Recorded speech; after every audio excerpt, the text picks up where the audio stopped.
The city was alive, horns blaring, heels striking the pavement, and neon lights flickering across skyscrapers. People rushed past one another, blind to the silent stories tucked behind tired eyes. But in a corner of that city, where the market buzzed with noise and chatter, two lives that seemed to exist in separate universes were about to collide. She was Amelia Grant, a billionaire CEO known across continents.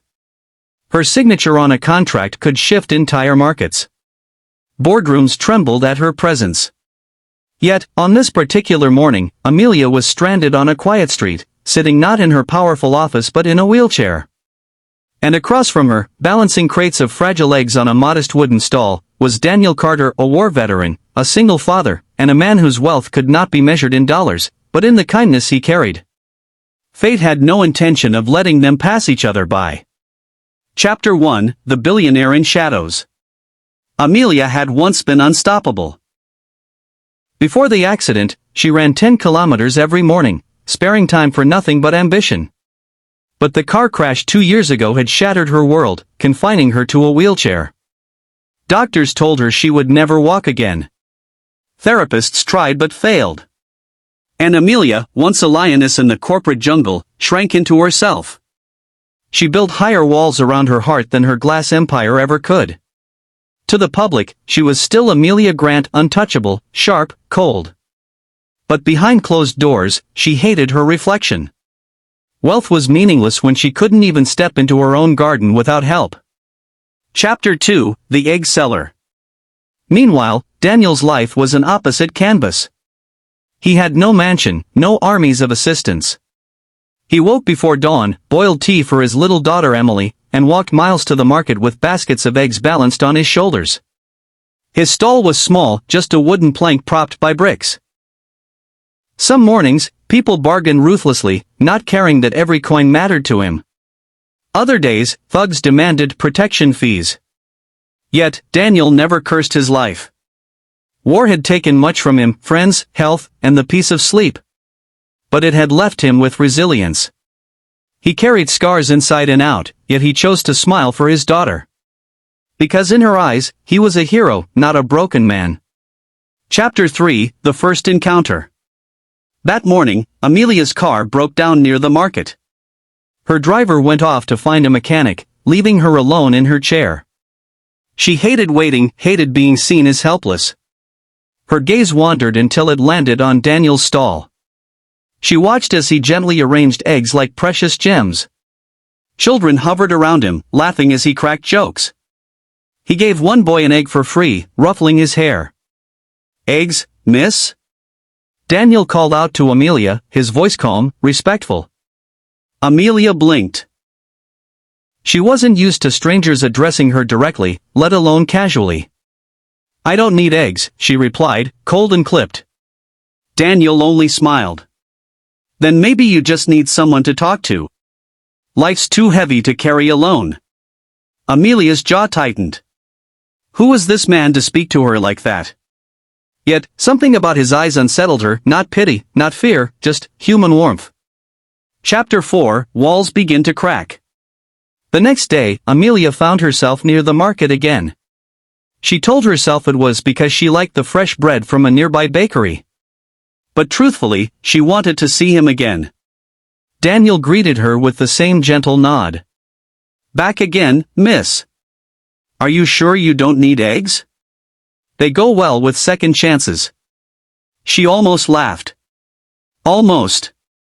You talk too much," she muttered. "And you smile too little," he countered softly. For the first time in months, Amelia's lips curved upward, surprising even herself. That moment was brief, but it was real. Over the weeks, she kept coming back.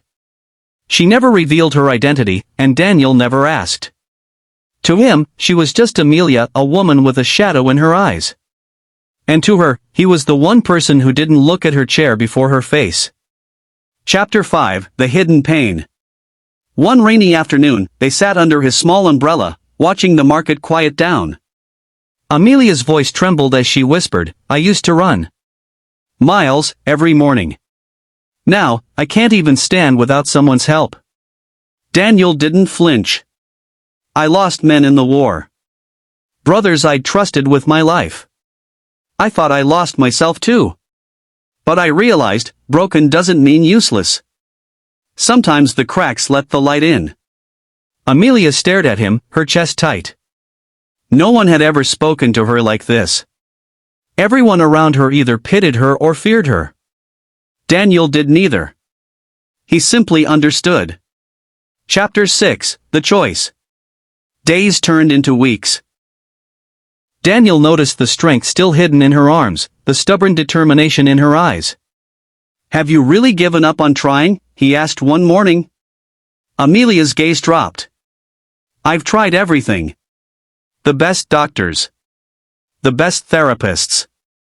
All of them said my legs are finished." "Then maybe," Daniel said, voice firm yet kind, "you need someone who believes in you when you don't." Amelia's heart skipped. "And that's you?" "If you'll let me," he said. For the first time since her accident, Amelia whispered, "All right. Help me." Chapter 7, The Struggle. It wasn't easy. Daniel came to her mansion daily, where her vast halls echoed with emptiness. He guided her through painful exercises. She screamed. She cursed.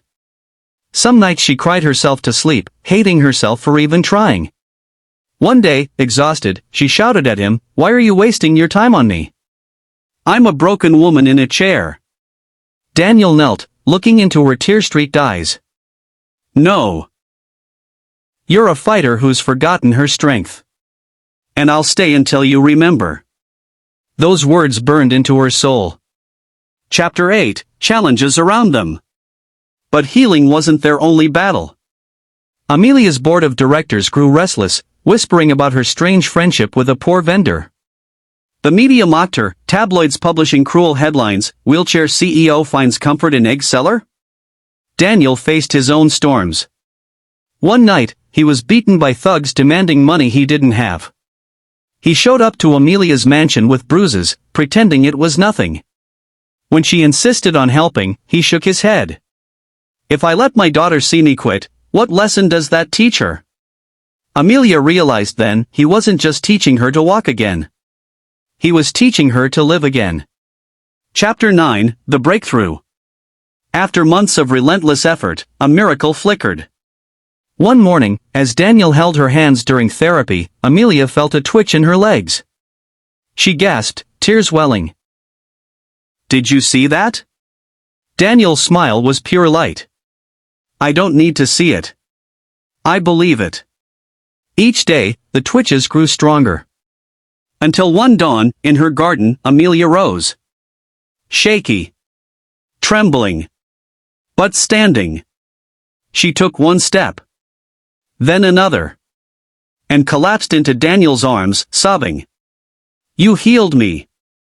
Daniel's voice was steady. "No. You healed yourself. I just stood beside you when you forgot how." Chapter 10, A New Beginning. Amelia's world transformed. She returned to her company, not as the icy CEO, but as a leader reborn. She launched programs to support veterans, single parents, and small vendors. And Daniel? She insisted he give up his stall. But he refused charity. Instead, she made him a partner in a foundation to train veterans to start their own businesses. Their bond deepened, not through wealth or pity, but through respect and unshakable trust. Final chapter, The Miracle Revealed. Months later, at a grand event, the world watched in shock as Amelia walked across the stage. Cameras flashed, jaws dropped, but she looked only at Daniel in the crowd. "My legs carry me today," she said into the microphone, her voice steady, "but it was a single dad veteran who carried my spirit when I couldn't. Money didn't heal me. Kindness, faith, and perseverance did. That is the wealth that matters most." The hall erupted in applause. Many wept openly. Amelia smiled, not the cold smile of a billionaire, but the radiant smile of a woman who had been broken and rebuilt stronger. Daniel, standing with Emily in his arms, smiled back. Two lives, once worlds apart, now stood together as proof that miracles happen not through riches, but through love and kindness. Closing message plus call to action. And so, this story leaves us with a lesson. You don't need billions to change a life. Sometimes all it takes is faith in someone who's forgotten their worth. If this story touched your heart, I'd love to hear your thoughts in the comments. Share what it meant to you, because your words can inspire someone else who may be struggling right now. And if you believe in kindness, second chances, and miracles, join our growing family by subscribing to Be Kind Always. Because in the end, kindness is the greatest wealth we can ever give.